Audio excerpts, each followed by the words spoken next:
Hi there, I'm board certified professional organizer Kathy Burns. I'm really glad you're here. This podcast is designed for busy entrepreneurs just like you who want to take better control of your business and move forward with less stress and more success. If this is your first time listening, then thanks for coming. The Organize Energize podcast is produced for your enjoyment, and show notes are found at thepodcast.organizeandenergize.com. Come back often and feel free to add this podcast to your favorite RSS feed or iTunes. You can also follow me on Twitter at Organize Energy and Facebook. All links are in the show notes. Now let's get into the show. Hi, everyone. I'm back. This is Kathy with the Organize and Energize podcast, and I am here with my girlfriend, Jacqueline Lemieux-Bokor, and I really wanted her to come on the show because, number one, she's an entrepreneur, but number two, she sees beauty in everything, and you're going to see this as we talk. And I think that part of being joyous and part of having gratitude in life is to see beauty everywhere you look. When you see beauty, you're able to be happier, be more optimistic, and have things go your way. So that's specifically why I want to introduce you to my friend Jacqueline. And let's get going. I'll see you in just a minute. Hi, we're back, and I'm with Jacqueline, my girlfriend, and I want to introduce you to her, and you're going to love her. So welcome, Jacqueline, to the podcast. Thank you, Kathy. What an honor. Really, this is beautiful. Yeah, this is going to be so much fun because this is an interesting interview, an interesting podcast, because we're going to talk a little bit about the artist's journey, but we're also going to talk about passion and how passion can ignite a business. So, Jacqueline, why don't you tell us a little bit about your backstory, how you've gotten to be here, and why you're producing this brand new book, why you produce this brand new book?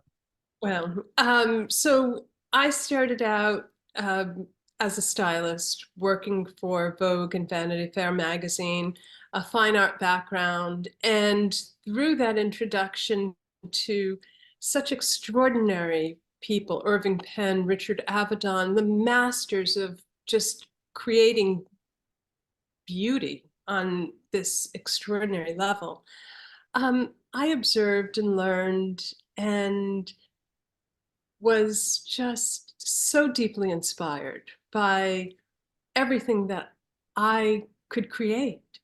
And, my time in New York was rich and fulfilled with just many opportunities and great people. And then when I moved back to Rhode Island for a short time, I fell in love, and life unfolds in many ways, got married, and we got a dog. And if you've ever had a heart dog or a pet in your life that really you connected with on this level, who you felt knew you, this was that animal. This was our first dog together, and we just adored him.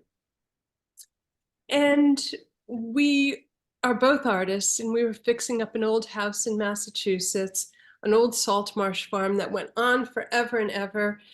And at the end of the restoration, the house caught on fire, and our dog stood at the foot of our bed. It was the middle of the night, and barked and woke us up, and the whole house was engulfed. And he died tragically in the fire. We got out within moments. The windows exploded, the house burnt to the ground, and everything was gone. Everything that I had created as a stylist, all of my books, my portfolios, all of my props, everything was gone in a moment. And it was devastating. And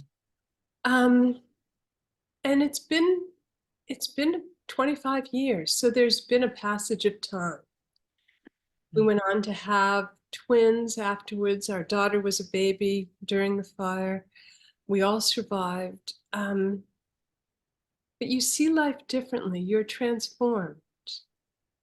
And through this experience,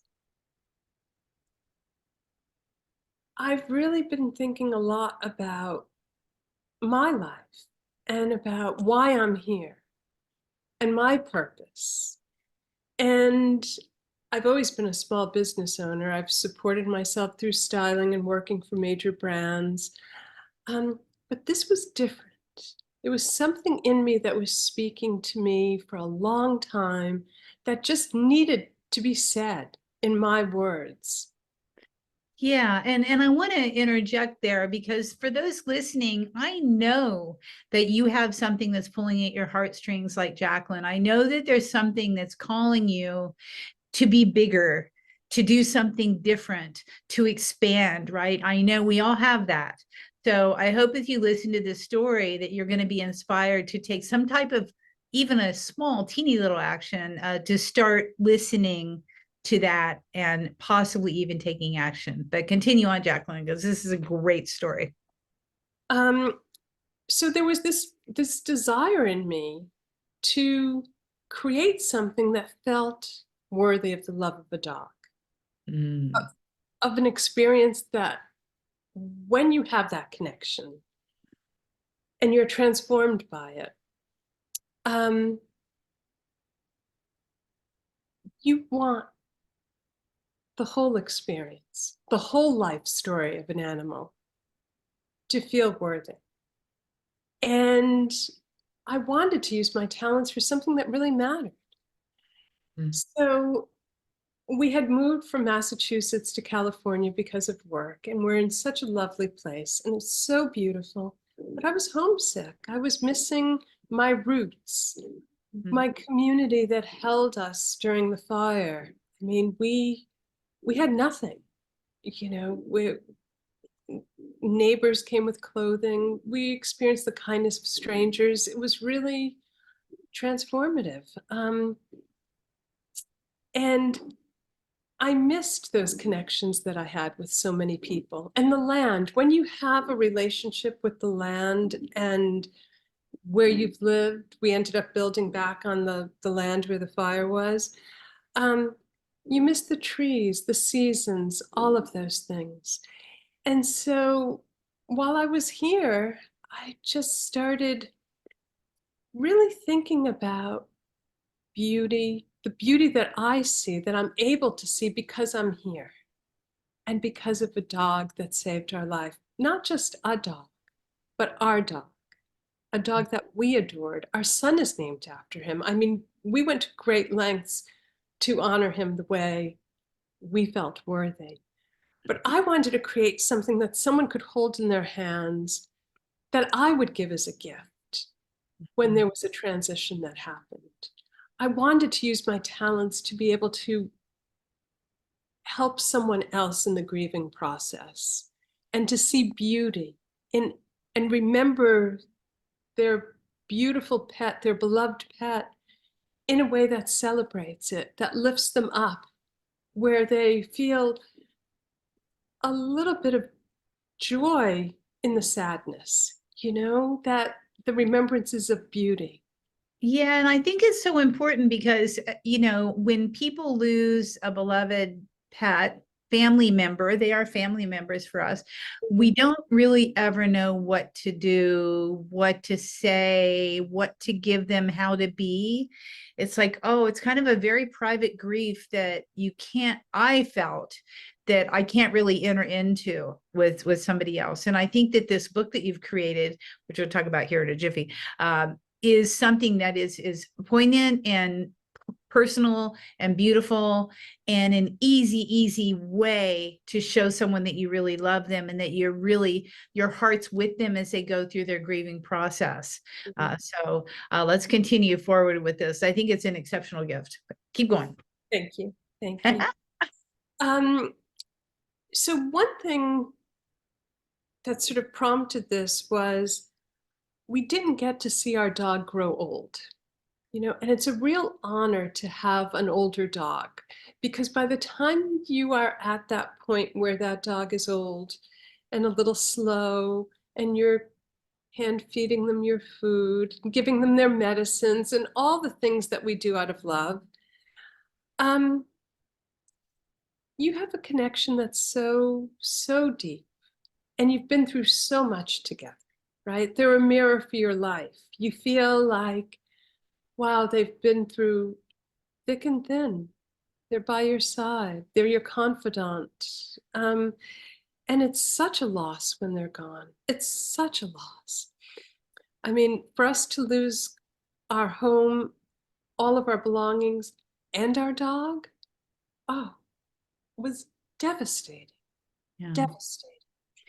So I didn't realize that the older, so this is why your book contains a lot of it's all older dogs. So let's talk about that for a minute, because these dogs are exceptional that you photographed. By the way, when you see this book, you're gonna like flip out, because Jacqueline did all the photography, all the design, all the layout.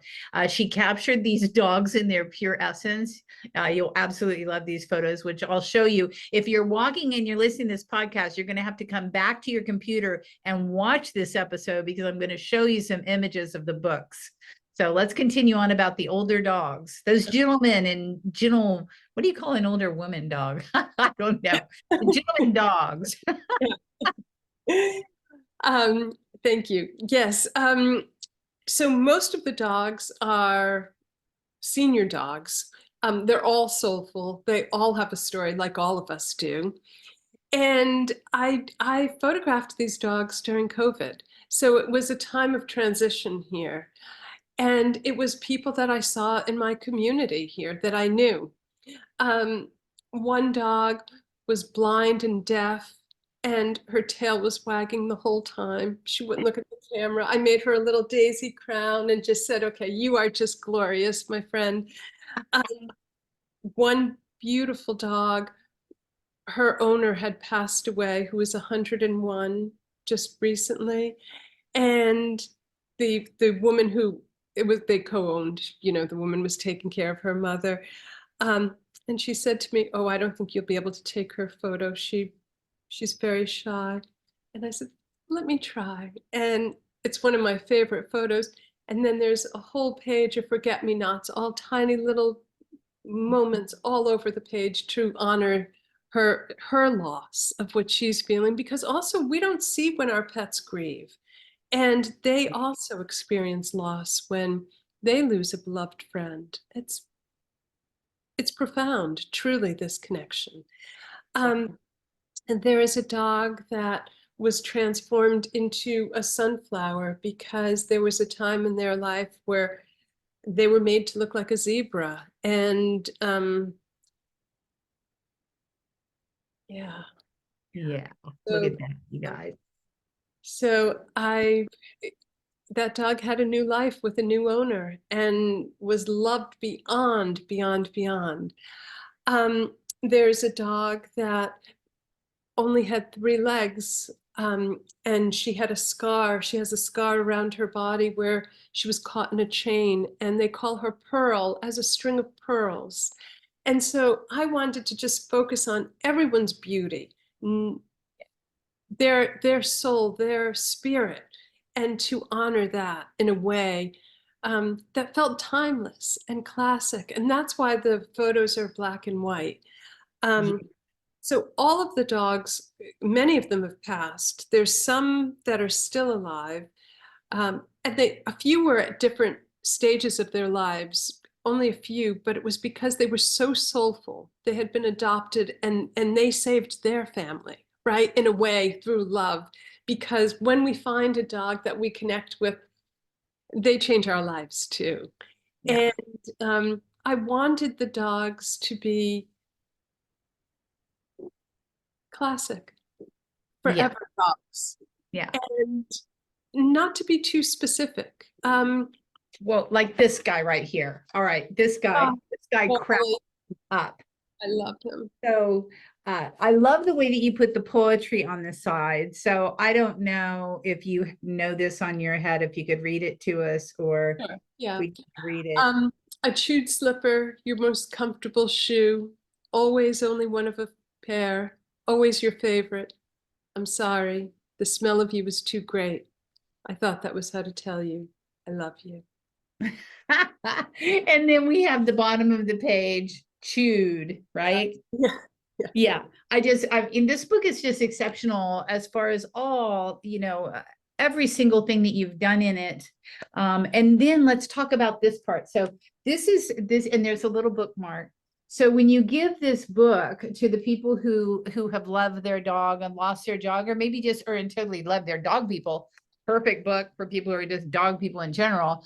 But I love it, instead of going over the rainbow bridge, to maybe give them the book, which actually, by the way, has rainbow edged pages. Yeah. And the whole thing is a rainbow. But anyhow, there's this little bookmark that says to personalize your book. So you can actually put memories of your dog in here. So talk about this area. So it was important to me that you're able to reflect on your time with your dog. And that also comes slowly. So the idea behind the book is when you open the book, there's a little collection of love notes tied in a blue ribbon. And that represents the love notes, right? The love notes from when I channeled our dog Boris to me. So all these poems are from me thinking about my life with him and him speaking to me through love and reflection. And then I wrote back to him visually, where I planted all the flowers that he would have seen on a walk. Everything is symbolic. It's all these little moments that connect with any dog lover, not just through our experience, but just through the experience of the love of a dog. And then I wanted a place for people to reflect on that. So the pages in the back allow you to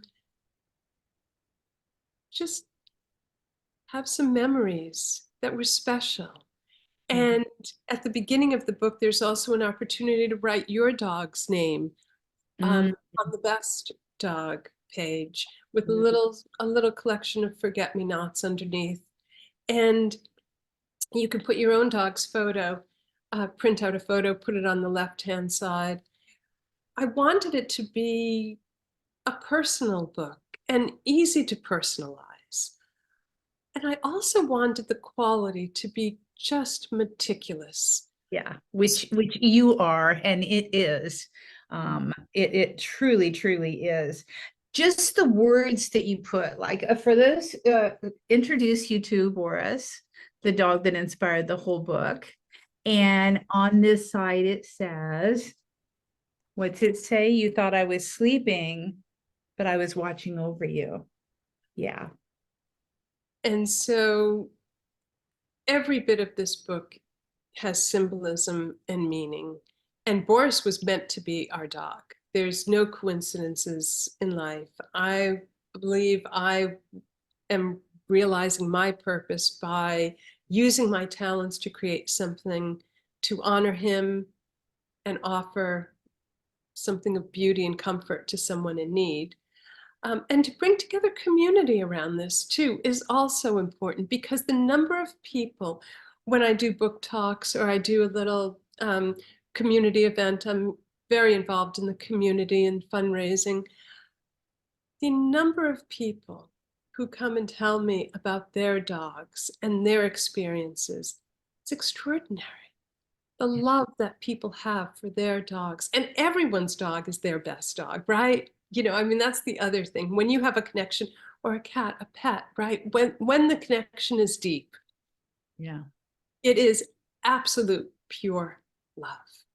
And so it was also very important to me with this book that everything be real, like the love of a dog. So when you see the photos, so I have a book here too. Yeah. Everything is done on big sheets of paper. Nothing is photoshopped. It's all exactly as you see it. And it's all pictures, and it's all flowers that you picked, Jacqueline. This is all flowers that were picked and arranged meticulously before they were shot by you, which is exceptional. That's exceptional.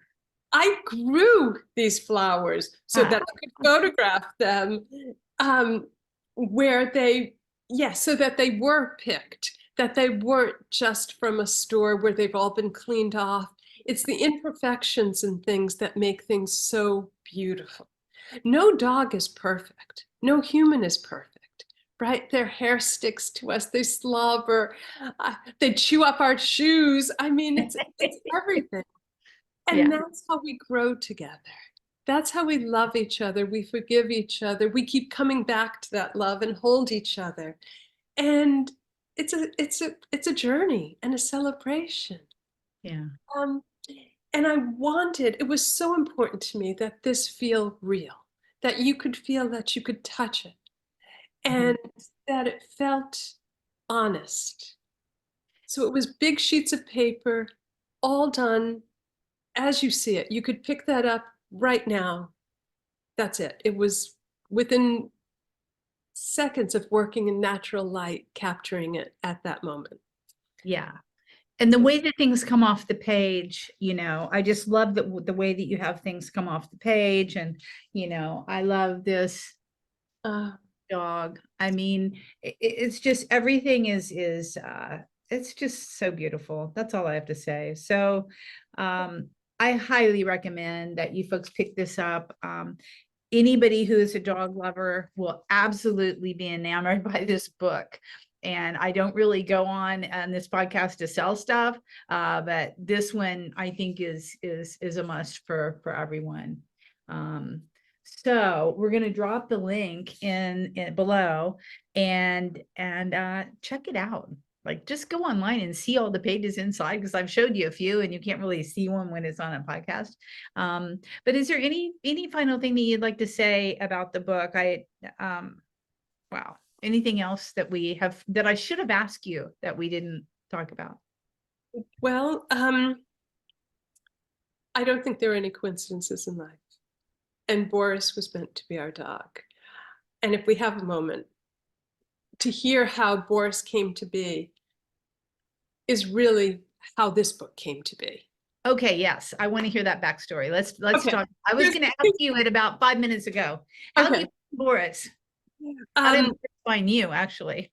Well, we'll go back to 1989. My husband-to-be and I are fixing up a little house in Providence, and he comes in. We're both artists, and we have this history of buying these old beat-up houses that are neglected and fixing them up. Crazy. And we're fixing up this house. He comes in and he says, I know what we're going to name our firstborn child. And I'm like, oh, wow, that's interesting, honey. And he says, Boris. And I'm like, Boris? He goes, yeah, Boris, after Boris Becker, the tennis player. So my husband, Gregory, likes tennis. And I kind of laughed it off, went, yeah, sure, okay, great, that's fine. And we joked, and life went on. Bokor, by the way. Right, I mean, anyway, life goes on. We get married, we go on our honeymoon, we come back, and we're looking for a dog. And we keep going to the animal rescue, and we are really searching to adopt a dog. And a friend of ours, and all the dogs were a shepherd mix, and I was highly allergic.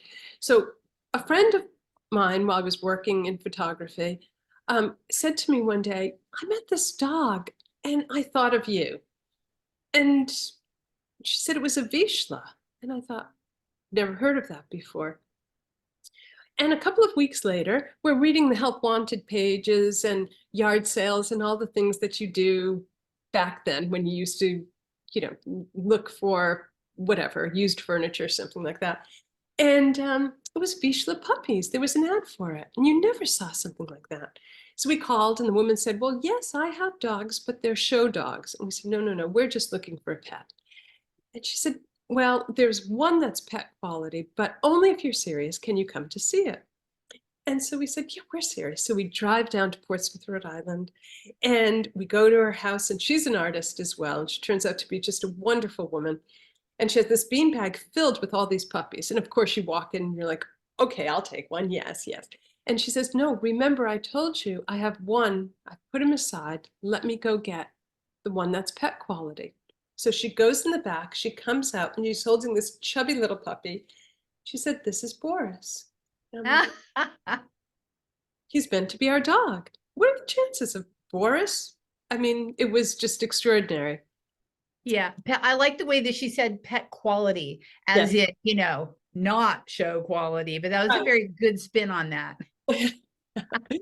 Well, he was everything to us. We loved him so much. We used to have Boris appreciation days. We had an old Carnegie convertible that the roof didn't work, and we used to drive around only on nice days with an umbrella and him in the back and his ears flopping, and we just would go on picnics, and it was just a lovely, happy, beautiful time in our lives.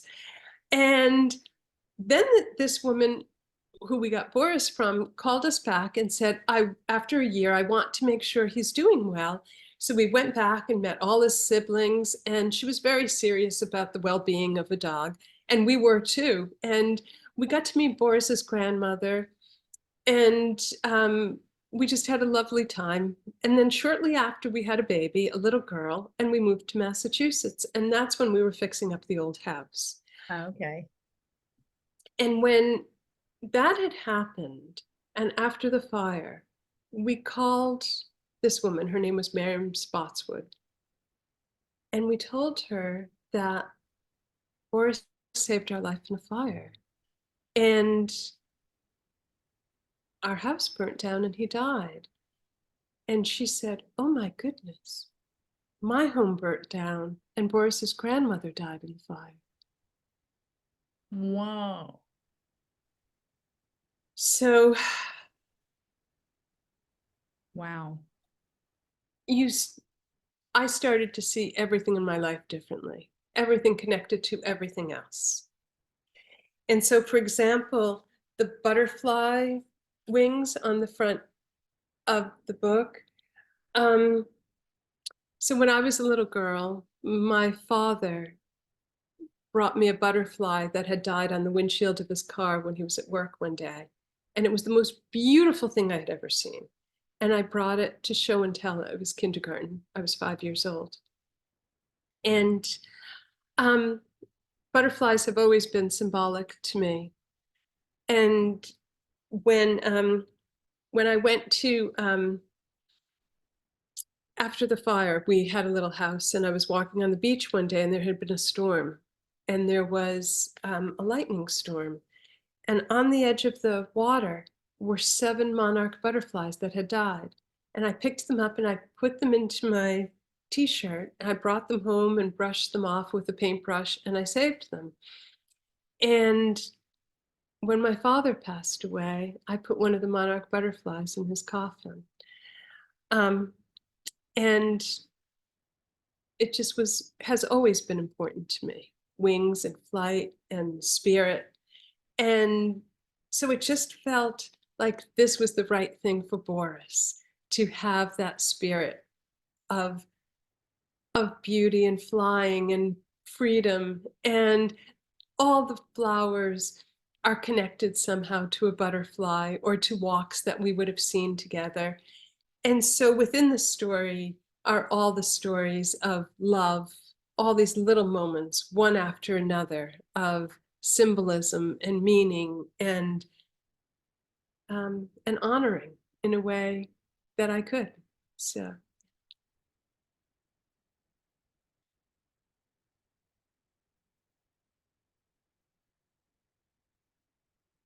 I can't hear you. Myself Oh, I'm sorry. I You missed know, because I talked too much. anyhow, what I wanted to say is I'd like to end this podcast with one quote. And I think everybody can relate to this, whether you have a dog, a cat, or some type of animal that you love. The beating of your heart snuggled up next to you, as close as I possibly could, as you shared your couch, your bed, your dreams. Yeah. Simply incredible. You guys check the download. Go ahead, click on the link, look at this book. You're going to be blown away by how artistically gorgeous it is. And it's the absolute perfect gift for everybody that has loved or loves a dog or has lost a dog. So Jacqueline, I really appreciate you being here. This is an exceptional podcast, off the beaten track, different for us. And I just have to celebrate you and your book. Thank you. Truly, truly. Thank you. Thank you. Okay, guys, until next time, we're signing off. Thanks so much for listening. Go ahead and click that link and check out the book. It's fantastic. And until then, we'll see you next time. So much. Bye.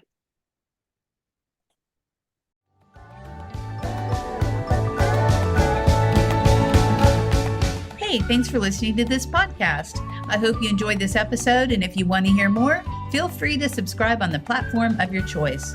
Also, if you feel so inclined, I would truly appreciate a good rating from you to me. Have a stellar day.